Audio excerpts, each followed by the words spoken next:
Hi guys, welcome to my channel. तो आज हम बात करने वाले हैं केमिस्ट्री सब्जेक्ट के बारे में। मैंने नीट 2025 में कैसे स्कोर किया 148 आउट ऑफ 180 मार्क्स। तो केमिस्ट्री खुद में ही 3 सब्जेक्ट है। सबसे पहले ऑर्गेनिक, इनऑर्गेनिक और फिजिकल। तो ये तीनों जो सब्जेक्ट है केमिस्ट्री के, ये तीनों 3 तरीके से पढ़ने होते हैं। फिजिकल में आपको सबसे ज़्यादा क्वेश्चन प्रैक्टिस करना पड़ेगा, इनऑर्गेनिक में रटना पड़ेगा, बार बार रिवीजन करना पड़ेगा, नहीं तो आप भूल जाओगे। और ऑर्गेनिक में आपको समझना भी पड़ेगा और रटना भी पड़ेगा, क्योंकि ऑर्गेनिक की पूरी एनसीईआरटी रटा होना चाहिए, तभी स्पीड में क्वेश्चन बनता है। और कुछ ही क्वेश्चन ऐसे रहते हैं जिसमें कि कॉन्सेप्ट लगता है, जो कि थोड़े से लेंथी होते हैं, तो वो आप बहुत ज़्यादा क्वेश्चन प्रैक्टिस करोगे तो वो खुद ही हो जाएंगे। तो मैं सबसे पहले NCERT of finger tips book use की केमिस्ट्री के लिए। उसमें सारे क्वेश्चन एनसीईआरटी बेस्ड होते हैं और वो बहुत हार्ड लेवल के नहीं होते हैं, बट वो बुक इसलिए भी अच्छा है क्योंकि आप एनसीईआरटी पढ़ोगे और आप एनसीईआरटी पढ़ो और फिर उसी बुक से क्वेश्चन करो, तो आपको ऐसा लगेगा कि हाँ मैंने कुछ पढ़ा है। और ऐसा नहीं होता कि आप एक बार एनसीईआरटी पढ़ोगे और उसमें भी सारे क्वेश्चन बन जाएंगे। आप वो बुक बना रहे तो आपको ये पता चलेगा कि मैं कौन सी लाइन भूल गई, मेरा कौन सा टॉपिक जो है वो वीक है। तो फिर इसलिए वो मेरे अकॉर्डिंग तो नीट एस्पिरेंट को आप उससे भी हार्ड कोई बुक प्रीफर कर सकते हो, बट वो मेरे अकॉर्डिंग नेसेसरी है। एनसीईआरटी पढ़ो और वो बुक बनाओ। मैं 100% एनसीईआरटी और फिंगर टिप्स बुक फॉलो की थी। और जो है जितने भी मॉक टेस्ट दिए थे उसमें कुछ हार्ड, मॉक टेस्ट में तो हार्ड क्वेश्चन आते ही हैं, तो उस क्वेश्चन को अच्छे से बनाना, जो जो मेरे रॉन्ग होते थे मैं उन्हें अलग से एक नोटबुक में लिख लेती थी और फिर वो बार बार रिवीजन करते रहती थी। और एनसीईआरटी और फिंगर टिप्स के बाद मैंने क्वेश्चन प्रैक्टिस किया, तो सिर्फ और सिर्फ वो मॉक टेस्ट मेरे जो भी क्वेश्चन गलत होते थे मैं वो सारे क्वेश्चन एक अपने नोट्स में लिख लेती थी और उस क्वेश्चन को बार बार रिवीजन करती थी। उससे मुझे ये पता चल रहा था कि मेरा कौन सा टॉपिक वीक है। तो अब हम बात करेंगे केमिस्ट्री के फिज़िकल, ऑर्गेनिक, इनऑर्गेनिक कैसे पढ़ना है। फिज़िकल में आपको जैसे, या आप कहीं ट्यूशन ले रहे हैं या आप सेल्फ स्टडी कर रहे हैं, तो एक बार आप पूरा पढ़ लो, फिर उसमें से जितने इम्पॉर्टेंट्स फार्मूले हैं वो आप एक नोट्स में बना लो। उसके बाद फिर उसी को बार बार रिवीजन करते रहोगे, क्योंकि लास्ट में वो शॉर्ट नोट्स ही काम आने वाले हैं, आप इतना नहीं पढ़ पाओगे। तो फिजिकल में सबसे इम्पोर्टेंस कुछ है तो वो शॉर्ट नोट्स है और उसका बार बार रिवीजन करना, क्योंकि बहुत बार ऐसा भी होता है मॉक टेस्ट में कि आपको फार्मूले याद नहीं आते, तो आपके शॉर्ट नोट्स बने रहेंगे तो आप तुरंत तुरंत रिवीजन कर सकते हो। और फिर फिज़िकल में ये भी इम्पॉर्टेंट है, आप बहुत सारा क्वेश्चन प्रैक्टिस, आप वो शॉर्ट नोट्स एक बार रिवीजन करो और फिर बहुत सारे क्वेश्चन लगा लो, कहीं से भी एमसीक्यू लगाते रहो। फिजिक्स और फिजिकल केमिस्ट्री में बहुत ज़्यादा एमसीक्यू के प्रैक्टिस करने पड़ते हैं। आप जितने भी क्वेश्चन प्रैक्टिस करोगे उतना आपका कॉन्फिडेंस जो है वो बिल्डअप होगा।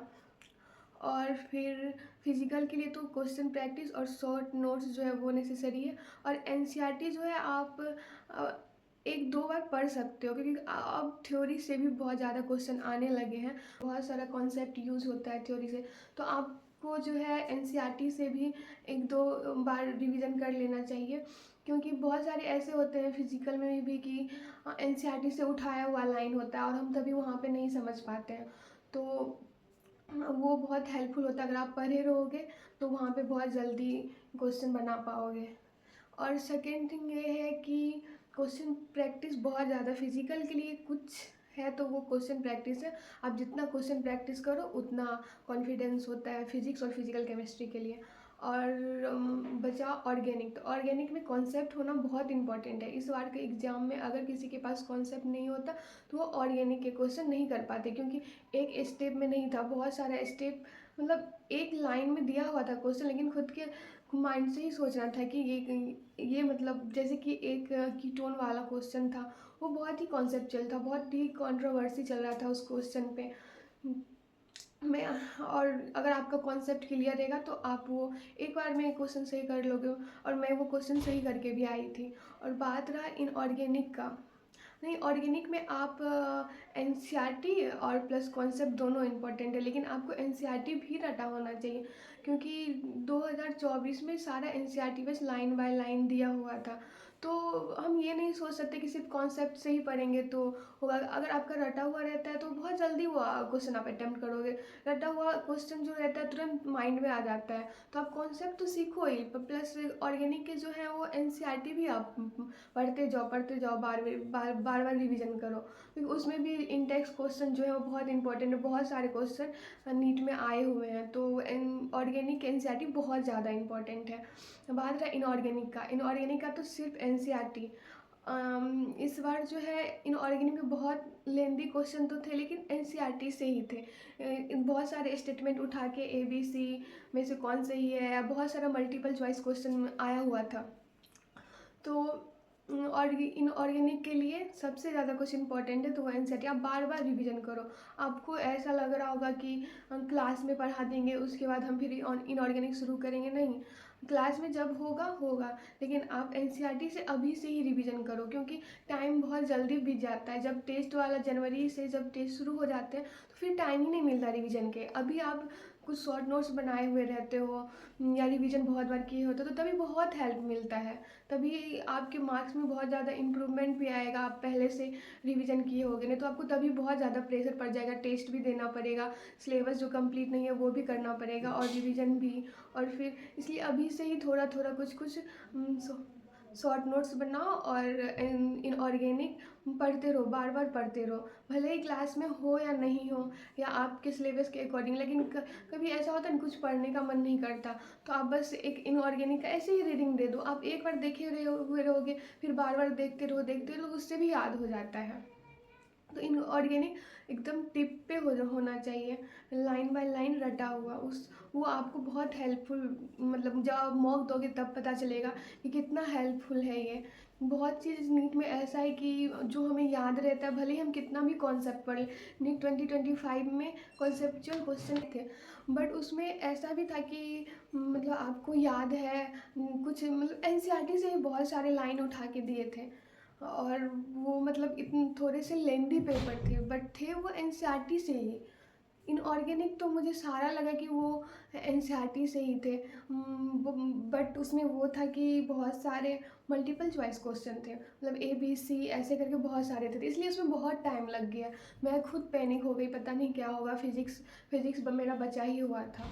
तो आप मतलब इनऑर्गेनिक का सबसे बेस्ट रहता है, भले ही आपको कॉन्सेप्ट पता है नहीं पता है, लेकिन आपको रटा होना चाहिए, यही काम देता है वहाँ नीट में। तो अभी जो है, अभी आपके जो टेस्ट सीरीज वाले होंगे उनके मॉक टेस्ट शुरू हो गए होंगे, तो अभी से ही आपके जो भी रॉन्ग्स क्वेश्चन होते हैं केमिस्ट्री में, उन्हें एक अलग डायरी बनाइए आप, और वो सारे क्वेश्चन को आप अलग अलग लिखिए।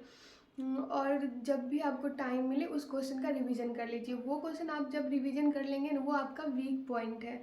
अगर आप वो वीक पॉइंट को क्लियर कर लेते हो तो वो मतलब आपको बहुत कॉन्फिडेंस देता है। नेक्स्ट टाइम वो क्वेश्चन जब भी आएगा, अभी पार्ट टेस्ट होता है, जब वो फुल सिलेबस में सेम क्वेश्चन आ जाएगा तो आपको बहुत कॉन्फिडेंस है, मैंने तो ये सॉल्व किया है।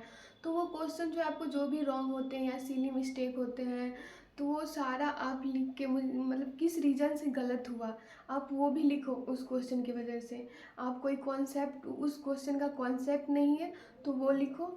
फिर मैं ये भी बताऊंगी कि कहाँ से, मतलब मेरे जो कॉन्सेप्ट जिस टॉपिक के क्लियर नहीं थे, मैं वो कहाँ से देखती थी। तो फिर वो नोट्स जो है बहुत इंपॉर्टेंट होता है। लास्ट में आपको वही नोट्स सिर्फ रिवीजन करना। आपके जो मिस्टेक है लास्ट में, जो 1-2 मंथ बाकी रहता है, उसमें बस आपको वो अपना मिस्टेक पढ़ना होता है, क्योंकि फुल सिलेबस आप नहीं पढ़ पाओगे उस 2 मंथ में। बहुत सारे टेस्ट होते रहते हैं और बस आपको वो मिस्टेक का रिवीजन करते जाओ, फिर वो बहुत हेल्पफुल होते हैं। और जब आप टेस्ट दोगे और आप सेम क्वेश्चन आओगे, उसी कॉन्सेप्ट पे दूसरा क्वेश्चन आता है, तो बहुत अच्छा लगता है कि हाँ मैंने ये पहले ही कर लिया, मेरा क्लियर है। तो ये सबसे बेस्ट रहता है कि आप के जो भी, ये बायो का हो या फिजिक्स का हो या केमिस्ट्री का, ये तीनों के लिए लागू होता है कि आपका जो भी क्वेश्चन गलत होता है वो आप एक नोट्स बनाए और उसमें सारे क्वेश्चन जो भी है पूरा, मैंने बहुत, मतलब मेरे बहुत सारे क्वेश्चन गलत होते थे, तो फिर मैं सारे क्वेश्चन लिखती थी, मैं क्वेश्चन भी लिखती थी प्लस उसका जो आंसर होगा वो क्यों गलत हुआ मैं वो भी रीज़न लिखती थी। आपको लगे जब आप बहुत सारे डाउट हो जाएंगे उस नोट्स में, आपको लगे इतना कैसे पढ़ना, लेकिन आप उसको बार बार रिवीजन करते रहो। जब आप बार बार रिवीजन करते रहोगे ना टाइम नहीं लगता, बस एक झलक देखना होता है ये मिस्टेक मैंने किया, पूरा नहीं पढ़ना होता है। फिर लास्ट तक आपको जाके लगेगा कि इसमें तो कुछ है ही नहीं, है बस मोटा है, लेकिन आप वो मतलब आधे घंटे में पूरा नोट्स पढ़ लोगे। तो आपके जो भी मिस्टेक होते हैं आप अभी से ही वो अलग नोट्स में लिखते जाओ और उसे क्लियर करते जाओ। केमिस्ट्री का डाउट कहाँ से सॉल्व करती थी, तो मैं अपने केमिस्ट्री का डाउट जनरली जो है वो यूट्यूब से ही सॉल्व करती थी। मेनली मैं किसी का वीडियो देखती थी तो वो अलग सर थे, अलग सर के मतलब मेरा मेरे जो भी क्वेश्चन रॉन्ग होते थे, मुझे पता था ये कॉन्सेप्ट में मुझे नहीं आ रहा है इसलिए रॉन्ग हुआ। तो अलग सर के जो वाइट बोर्ड वाले वीडियो लेक्चर हैं वो बहुत हेल्पफुल है। मैं वो मतलब उतने सारे तो आप पूरा चैप्टर तो नहीं कर सकते, बहुत बहुत टाइम लगेगा, बट जो ड्रॉपर होते हैं उनको पूरा नहीं पढ़ना होता है, उनको पता होता है कि मेरा कौन सा टॉपिक वीक है, और आप जब रॉन्ग करोगे तो आपको पता चल ही जाएगा। तो अलग सर के जो वीडियो है उनमें आपको पता है कि मेरा ये रॉन्ग है, तो आप वो अलग सर के वाइट बोर्ड वाला वीडियो वहाँ से क्लियर कर लो, बहुत अच्छा से क्लियर किए हुए हैं, एकदम ऐसे लगते हैं कि सर किसी बच्चे को पढ़ा रहे हैं। तो मैं इस साल जो है फिजिक्स हो या केमिस्ट्री हो अलग सर के ही वीडियो से डाउट क्लियर करती थी। अगर मुझे कोई टॉपिक पढ़ना होता था तो मैं वही वाइट बोर्ड, बहुत ओल्ड वीडियो है वो, जब सर इतने फेमस भी नहीं हुए थे, लेकिन वो बहुत हेल्पफुल है। वो सारे वीडियो बहुत पुराने वीडियो हैं, वो वीडियो बट मेरे लिए बहुत बेस्ट था। मुझे जो भी टॉपिक, फिजिक्स के भी कुछ टॉपिक थे, केमिस्ट्री के भी कुछ टॉपिक थे, तो वो अलग सर के वीडियो से ही मैं क्लियर की थी। तो मैं बस इतना ही बोलना चाहूँगी लास्ट में, ज़्यादा लंबा वीडियो हो जाएगा नहीं तो। आप सबसे ज़्यादा ये वीडियो पूरा का एक समरी बता देती हूँ। सबसे ज़्यादा इम्पॉर्टेंट है आपको एनसीईआरटी फॉलो करना, भले ही कितनी भी लेंदी क्वेश्चन ना, लेकिन आपको एनसीईआरटी का कॉन्सेप्ट होना ही चाहिए। आपको कोई भी एनसीईआरटी का डाउट रहे तो आप वो कहीं से भी, या तो ऑनलाइन या ऑफलाइन या अपने दोस्तों से क्लियर कर लो। इस बार जो एग्ज़ाम हुआ उसको लेके सब ये मतलब हार्ड पढ़ाना है, ये करना है वो करना, बट एनसीईआरटी प्रायोरिटी रखो, एनसीईआरटी फॉलो करना ही करना है, कुछ भी हो जाए उसके सारे कॉन्सेप्ट पर लाइन बाय लाइन याद हो, और सारे कॉन्सेप्ट भी क्लियर होना चाहिए और लाइन बाय लाइन याद भी होना चाहिए। और शॉर्ट नोट्स बहुत इंपॉर्टेंट है, और फिजिकल का तो शॉर्ट नोट्स बनाना ही चाहिए। उसके बाद ऑर्गेनिक का जितने भी नेम रिएक्शन है वो भी आप एक शॉर्ट नोट्स में बना लोगे तो बहुत हेल्पफुल रहेगा लास्ट के लिए। बाकी इन ऑर्गेनिक और ऑर्गेनिक का एनसीईआरटी बार बार पढ़ते रहना, फिजिकल का भी इन 2-3 बार पढ़ लेना ताकि आपको हेल्पफुल हो। कुछ भी हो सकता है, क्वेश्चन कहीं से भी एनसीईआरटी से आ सकते हैं। और बात रहा जितने भी आप मॉक टेस्ट दोगे, जितने भी रॉन्ग क्वेश्चन होंगे उनको एक शॉर्ट नोट्स में लिख लेना और उनको बार बार रिवीजन करते रहना, वो बहुत हेल्पफुल होंगे। अभी आपको पता नहीं चलेगा जब आप ये करोगे और बहुत बार उसको रिवीजन कर लोगे, और जब जनवरी फरवरी आएगा, जब आपके मॉक्स शुरू होते हैं, फुल सिलेबस शुरू होते हैं, मार्च से शुरू होते हैं जनरली, तो आपको बहुत हेल्पफुल होगा वो नोट्स, मिस्टेक नोट्स उनको उसको बोलते हैं। तो आप ये बनाना, ज़रूर बनाना। और सो गाइस अब वीडियो को यहीं ख़त्म करते हैं। अगर आपका भी कोई और भी डाउट हो तो आप मुझे कमेंट सेक्शन में पूछ सकते हो, मैं सारे डाउट आपके क्लियर करूँगी नेक्स्ट वीडियो में। जितना हो सके उतना मैं चाहती हूँ कि मेरे से किसी को हेल्प मिल सकता है तो मैं ज़रूर करूँगी। अब वीडियो को यहीं पे ख़त्म करते हैं। So all the best for your future.